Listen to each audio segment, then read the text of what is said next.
In strength training, your return on investment is used to describe the net benefits of continued strength increases compared to the amount of resources that you must invest to stimulate that increase.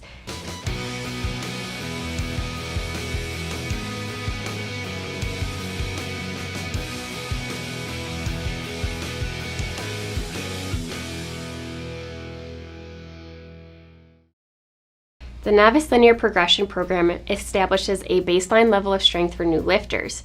During this period, strength adaptations are large and occur rapidly. You are significantly stronger workout to workout and able to add weight to the bar each time you go to the gym.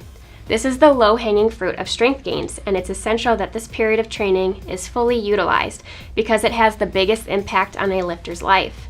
However, the longer you train, the harder you have to work for smaller and less frequent and less impactful strength gains. In strength training, your return on investment, or ROI, is used to describe the net benefits of continued strength increases compared to the amount of resources, being time, effort, energy, etc., that you must invest to stimulate that increase. When you're first starting, your resource investment is fairly small. You don't have to spend a lot of time in the gym, you don't have to work super hard at the beginning, and you can loosely track your recovery variables. There will eventually come a point when your ROI reaches its peak and progress beyond this point is not worth the investment, and that's okay. It's called the law of diminishing returns.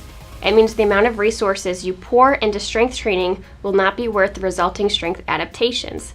As an example, elite and advanced lifters consistently train for hours and hours every day and maintain strict control over their diet and sleep for a couple pound increase in their 1 rep maxes. Most people will not want to adopt this extreme lifestyle to add a couple pounds to their squat.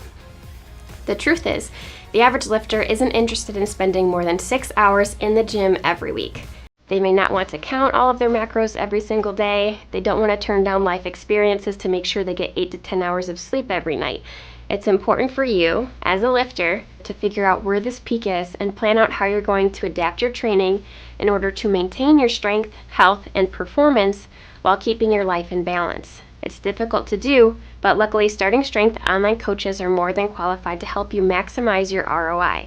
Find your peak and plan your training so you can continue to be strong and enjoy your time in the gym. To learn more, click here.